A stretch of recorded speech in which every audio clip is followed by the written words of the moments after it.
የዓለም ዋንጫ የጥሎ ማለፍ ጨዋታዎች አሁንም ከፍ ካለ ድራማ ጋር መካሄዳቸውን ቀጥሏል። አፍሪካን የወከሉ ብሔራዊ ቡድኖች ሞሮኮ ስትቀር በአሳዛኝ መንገድ ከውድድሩ እየተሰናበቱ ይገኛሉ። ትላንት ምሽት የተመለከትነው የኮንጎና ሴኔጋል የዓለም ዋንጫ ቆይታ የተደመደመበት መንገድም አስቆጪ የሚባል ነው። ዛሬም ተጠባቂ መርሃ ግብሮች የሚደረጉ ሲሆን በዕለቱ ቀዳሚ ጨዋታ ስፔን ከኦስትሪያ ይጫወታሉ።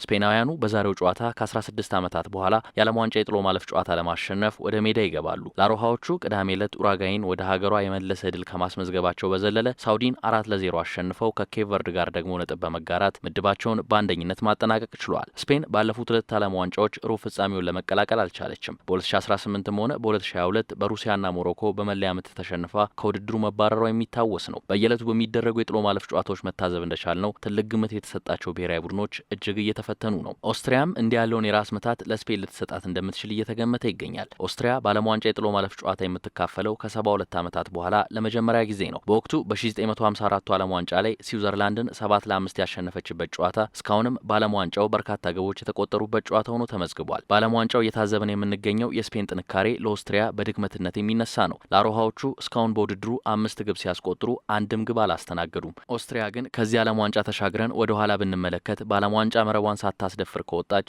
12 ጨዋታዎች ተቆጥረዋል። የአሰልጣኝ ራልፍ ራኒክ ረፍት የለሽ ሩጫ የሚፈልግ የጨዋታ መንገድ በአሰልጣኝ ሉዊስ ዴላፎንቴ እንዴት ሊመከት ይችላል የሚለው በጉጉት ይጠበቃል። የሁለቱን ሀገራት የእርስ በርስ ግንኙነት በተመለከተ በመጨረሻ 5 ግንኙነቶቻቸው ስፔን 4 ጊዜ ድል ስታደርግ አንዱን ባቻ ውጤት አጠናቀዋል። የመጨረሻ 2 ጨዋታቸው ደግሞ ስፔን ቢያንስ በ4 ግቦች ልዩነት ያሸነፈችባቸው ናቸው። ሁለቱ ሀገራት ለመጨረሻ ጊዜ በ2009 በተገናኙበት ወቅት የዛሬው የኦስትሪያ አምበል ዳቪድ አላባ ከተጠባባቂ ወንበር ተነስቶ ጥሩ ብቃት ማሳየት ችሎ ነበር። የሁለቱ ሀገራት ጨዋታ ምሽት 4 ሰዓት ሲል ጅማሮን የሚያደርግ ይሆናል። ዛሬ ከሚደረጉና ትልቅ ትኩረት ከተሰጣቸው መርሃ ግብሮች ቶሮንቶ ላይ ፖርቱጋል ክሮኤሽያን የምትገጥምበት ተጠቃሽ ነው። አይኖች ሁሉ ክርስቲያኖ ሮናልዶ ላይ የሚያርፉ ሲሆን ለመጀመሪያ ጊዜ በዓለም ዋንጫ የጥሎ ማለፍ ጨዋታ ግብ ያስቆጥር ይሆን የሚለውም የሚያጓጓ ነው። ከምድቧ ሁለተኛውን ያለፈችው ፖርቱጋል ኡዝቤኪስታን ላይ ግቦችን ታዝንብ እንጂ ከኮንጎና ኮሎምቢያ ጋር በነበሩ ጨዋታዎች አሳማኝ ብቃት ማሳየት አልቻለችም። ፖርቱጋል በምድብ ጨዋታዎቿ ኳሱን ለረጅም ደቂቃዎች ብትቆጣጠርም በእድል ፈጠራው ረገድ ግን የሚጠበቅባትን ማድረግ አልቻለችም። የዚህ ማሳያም ተከታዮቹ ቁጥሮች ናቸው። እስካሁን በምድብ ጨዋታ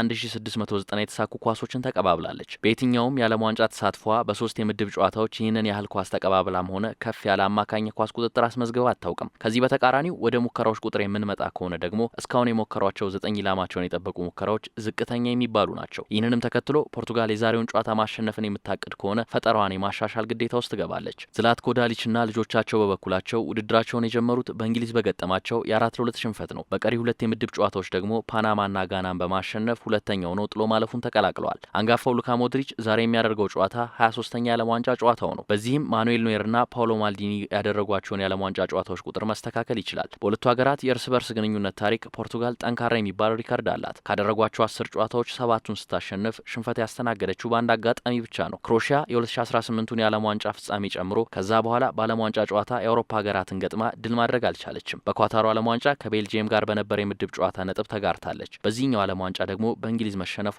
የሚዘነጋ አይደለም። ኦፕታ ፖርቱጋል በ90 ደቂቃ የጨዋታ ክፍለ ጊዜ ታሸንፋለች ሲል የ54 በመቶ ቅድመ ግምት ሰጥቷታል። የሁለቱ ሀገራት ፍጥጫ ሌሊት 8 ሰዓት ሲል ጅማሮን ያደርጋል። በሌላ ጨዋታ ንጋት 12 ሰዓት ላይ ስዊዘርላንድ ከአልጄሪያ የሚጫወቱ ይሆናል።